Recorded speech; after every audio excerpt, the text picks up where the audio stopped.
Assalamualaikum warahmatullahi wabarakatuh. Anak-anakku yang saya sayangi dan saya banggakan, selamat berjumpa dimanapun kalian berada. Marilah kita ucapkan syukur alhamdulillah kehadirat Allah atas nikmatnya, rahmat, serta keselamatan.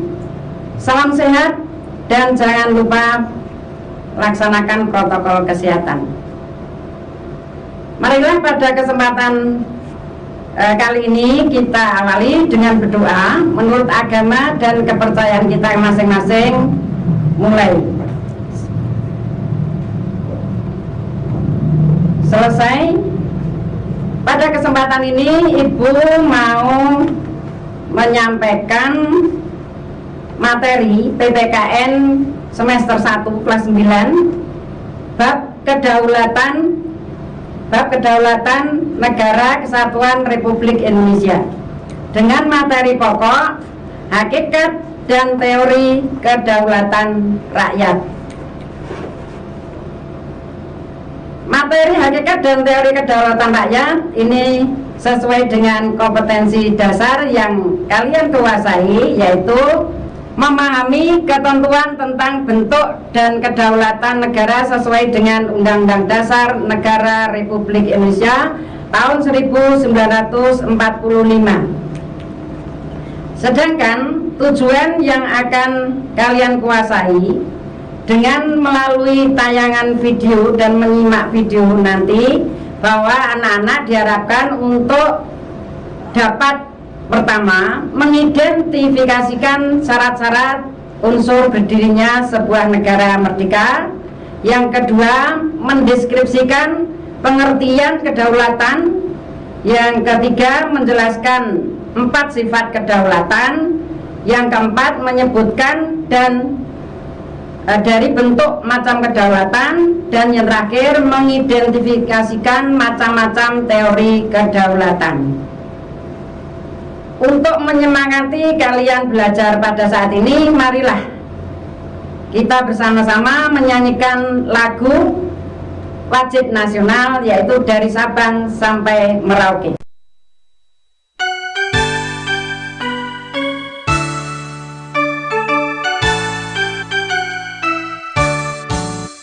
Dari Sabang sampai Merauke berjajar pulau-pulau,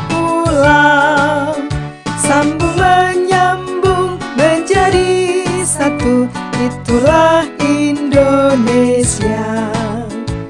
Indonesia tanah airku, aku berjanji padamu menjunjung tanah airku Indonesia.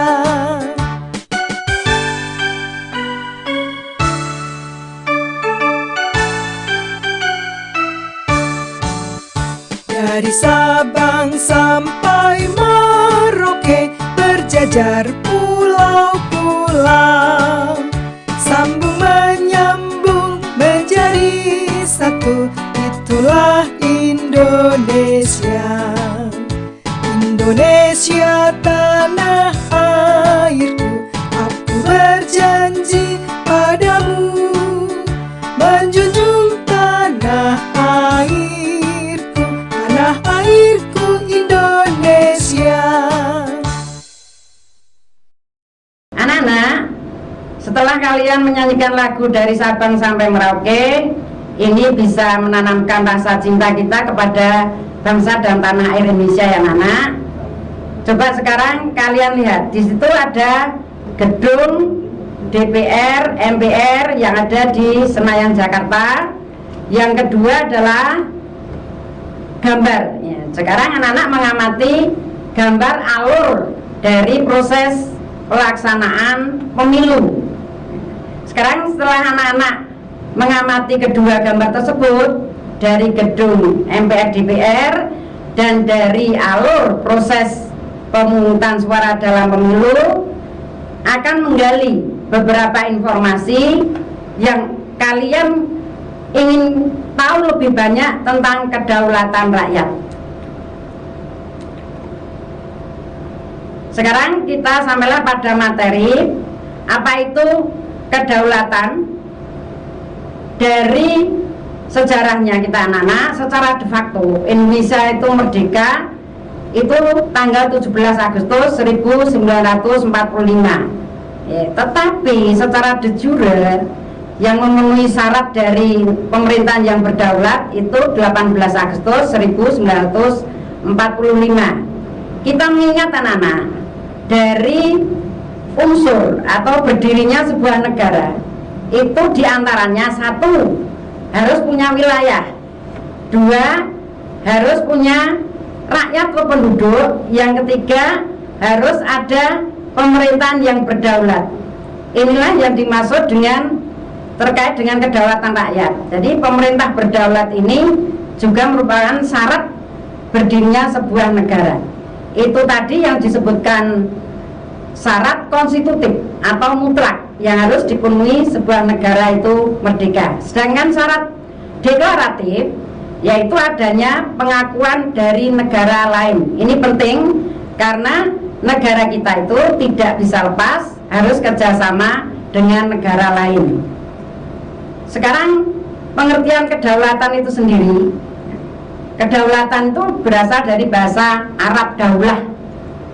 Daulah itu artinya kekuasaan yang tertinggi. Secara luas, kedaulatan rakyat itu berarti kekuasaan yang tertinggi untuk membuat undang-undang, melaksanakan dengan semua cara yang tersedia. Sekarang menurut Jean Bodin itu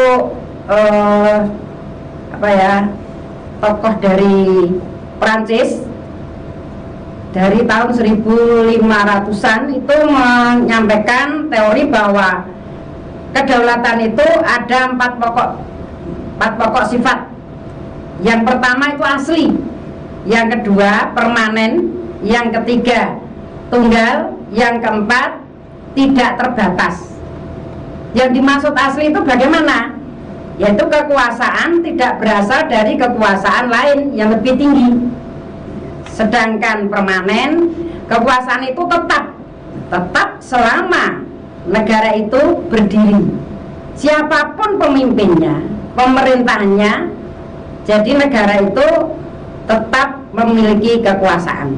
Sekarang tunggal, tidak dapat dibagi-bagi, merupakan satu-satunya kekuasaan tertinggi dalam negara.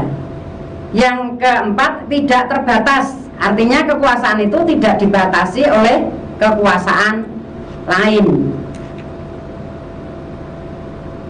Dalam teorinya ada dua macam bentuk kedaulatan. Yang pertama, kedaulatan ke dalam. Apa itu pengertiannya? Apa kedaulatan ke dalam? Yaitu kekuasaan negara untuk mengatur negaranya sendiri tanpa campur tangan negara lain. Nah, untuk mengatur ini, negara itu punya kekuasaan, itu membuat undang-undang, mengatur tentang pendidikan, mengatur tentang pemilu, pembangunan. Nah, ini termasuk kedaulatan ke dalam. Sedangkan kedaulatan keluar, ini kaitannya dengan apa? Negara itu berhak untuk kerjasama dengan negara lain. Jadi kalau kita kaitkan dengan Pancasila sila kedua, negara itu merasa dirinya itu hanya sebagian dari umat manusia. Oleh karena itu harus dilaksanakan kerjasama dengan, mengadakan hubungan kerjasama dengan negara lain. Buktinya negara kita mengikuti organisasi, ikut organisasi ASEAN, PBB, APEC dan sebagainya. Sekarang teori-teori kedaulatan. Ini ada satu teori kedaulatan Tuhan. Jadi negara dan pemerintah itu mendapat kekuasaan yang tertinggi dari Tuhan. Nah, teori ini umumnya dianut oleh raja-raja yang mengaku dirinya itu sebagai keturunan dewa. Tokoh teori ini antara lain Agustinus, Thomas Aquinas, dan Marsilius.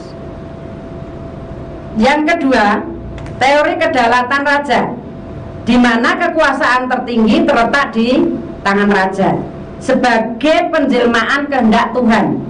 Akhirnya raja ini menganggap berkuasa, timbullah pemerintahannya, kekuasaannya yang sewenang-wenang. Teori ini dikembangkan oleh Niccolo Machiavelli, Thomas Hobbes, yaitu dari Inggris. Sedangkan kedaulatan negara, yaitu kekuasaan tertinggi terletak pada negara. Jadi pemerintahan itu bisa nanti timbul pemerintahan tirani dan kekuasaan kepala negaranya secara diktator. Teori ini antara lain dikembangkan oleh James Bodin, Hegel, dan John Locke. Sedangkan yang terakhir adalah teori kedaulatan, belum terakhir ya, teori kedaulatan hukum dan teori kedaulatan rakyat. Teori kedaulatan hukum, di negara tersebut yang memegang kekuasaan tertinggi adalah hukum.